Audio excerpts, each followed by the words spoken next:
300만 원 재구형입니다. 그냥 구형이네 재구형이요. 김혜경 씨인데요. 일단 오늘 김혜경 씨 법원에 출석했죠? 오늘 검찰에 뭐 구형도 있었는데 그 모습 좀 확인해 보겠습니다. 안녕하십니까. 배 씨랑 공모한 적 없다는 입장 그대로신가요? 예. 증인 진술이랑 결제 내역 엇갈리는데 어떻게 보시나요? 최후 진술 준비하신 거 더 있으세요? 여사님 무죄다. 구세청 자료나 그 포스업체 자료만 가지고 현금 영수증이 발행되지 않는 현금 거래는 확인할 수 없다. 지난번 최후 변론과 좀 달라진 부분이 있을까요? 중점적으로 부각을 시켰던 부분이. 아니요, 추가했습니다.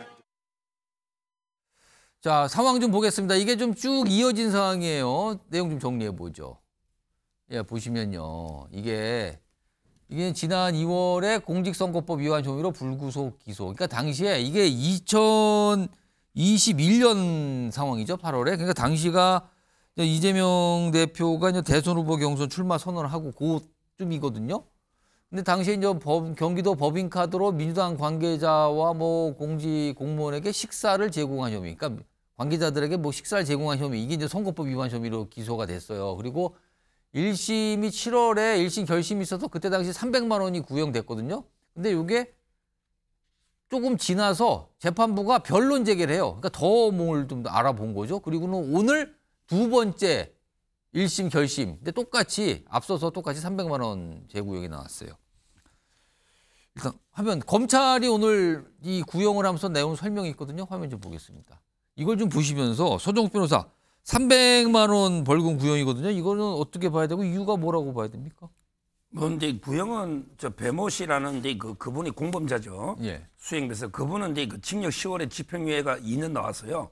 근데 아마 그분은 또 여러 가지 직접적으로 카드 쓴 게 많으니까 그런 오고 징역이 보통 선거법은 벌금 300 정도 10만 4천이니까 이렇게 구형한 게 적정하고요. 그 정도는 보통 그렇게 예. 한 겁니까? 10만 4천 하나기 때문에. 예. 근데 문제는 재개된 이유가요. 예. 두 가지예요. 그 배모 씨라는 수행원이 자기가 그 경기도 법관 쓰면 김혜경 씨가 그 현금으로 쭉 보내줬다. 그러면 그 현금 인출한 거 이런 걸 조사를 해봐야 되잖아요. 따라서 배모 씨를 한 번 더 정해 불렀어요.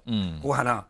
그다음에 중요한 거는 그 국회 지금 다선 의원, 예. 현역 의원의 부인한테 그 밥을 사준 거잖아요. 근데 그 부인이 정은 넣어가지고 우리가 n분의 1로 현금으로 결제했다. 이렇게 정언한 거예요. 그러니까 이제 그 판사가 믿을 수가 없잖아요. 예. 법화가 금액이 있으니. 예. 그래서 식당에 포스기라죠. 식당에 가면 이게 큰 중식당이잖아요. 예. 거기 방마다 전부 이게 자세한 내역 몇 명이 들어오고 현금된 게 있냐. 이걸 보는 게 전혀 없다는 거예요. 근데 그 최다선 국회의원의 부인은요. 예. 3번이나 반문대 3번 다 내가 현금으로 n분을 냈다. 이런 걸 이렇게 정언했기 때문에 이 사건이 김혜경 씨 처벌이 끝나는 게 아니고요. 저는 배모 씨하고요. 그다음에 그 국회의원의 부인 바버든 문물이잖아요. 예. 이 사람들이 위정도 검찰에서 아마 수사할 걸로 봅니다. 그래서 300만 원 구형이 나왔어요. 일단 검찰 쪽 얘기 한번 볼까요? 화면에 떠 있습니다. 지금요. 오늘 이제 검찰이 이렇게 얘기를 하면서 300만 원 구형을 한 건데 공무원에 대한 국민의 신뢰 저버렸음에도 배 씨에게 책임을 전가하면서 반성하는 모습을 보이지 않았다.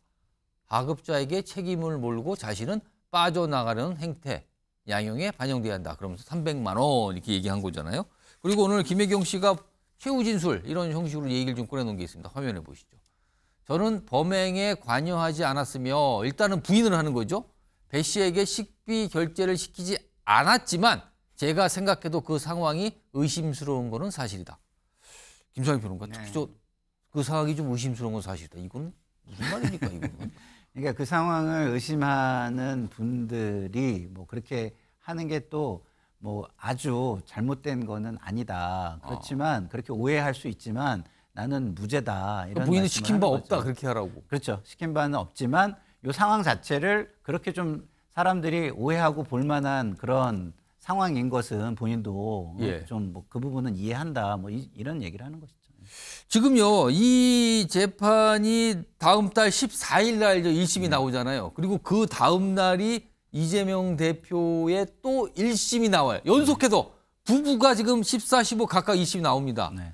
지금 정치권에서 이 날짜 엄청 굉장히 많이 기다리고 있거든요. 지금 시간이 많지 않은데 홍윤석 대변인, 제가 김상희 평론가 그냥 30초씩만 드릴게요. 이 날짜 이거 어떻게 되는 겁니까, 진짜? 이날 정치권 막 요동치는 겁니까? 아니면 어떻게 봐야 되는 겁니까, 지금?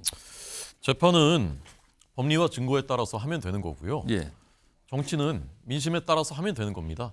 재판 결과가 나오면 죄를 지었는지 안 지었는지, 어떤 부분에서 어떠하게 죄를 지었는지 이것이 이제 다 나오지 않겠습니까? 예. 뭐 죄를 짓지 않았다면 이제 그것이 나올 거고요. 그러면 이제 국민들께서 그걸 보고서 판단하실 겁니다. 그럼 민심이 흘러갈 거고요. 당심은 민심을 또 반영하게 돼 있습니다. 그러면 민주당 내 상황도 거기에 반응할 거라고 저는 생각합니다. 김수환 평론, 지금 사실 민주당 분들은 그런 얘기를 안 하시는데 정치권 안팎에서는 이거 11월 정말 민주당 위기 아니냐는 얘기 나오거든요. 이런 일정이 자꾸 잡혀 있단 말이죠. 위기일 수도 있고 아닐 수도 있습니다. 어떤 이유입니까? 윤석열 대통령이 꿋꿋하게 돌을 맞고 가시면 위기가 저는 안 올 거라고 봐요. 왜냐하면 지금 이재명 대표의 어떤 비난, 국민적인 어떤 비호감 예. 이런 거를 앞에 큰 바위가 안 보이게 막아주고 계시거든요. 상대적인 상황이다 지금. 네, 이재명 대표가 안 보여요. 윤석열 대통령과 김건희 여사가 너무 확연하게 보이기 때문에 보이지 않습니다. 근데 만약에 윤한 갈등에서 한동훈 대표 쪽으로 민심이 기울고 어떤 상승세를 타기 시작하면 민주당의 어떤 굉장히 상당한 뭐랄까 기류 내지는 위기감 이런 것들이 고조될 수는 있지 않을까 이렇게 저는 예측합니다. 그럼 상대적인 상황이 벌어질 것이다. 예. 이렇게 판단하시는 겁니까? 재판이 14일, 15일 그리고 또 11월 25일인가요? 이재명 대표 관련 재판이 두 개가 있죠. 네. 지금 정치권에서는 그 1심 결과가 과연 어떻게 될 것이냐. 그리고 그 결과에 따라서 민주당이 어떤 움직임을 볼 것이냐. 이거에 대해서 또 굉장히 관심을 갖고 보고 있는 상황입니다.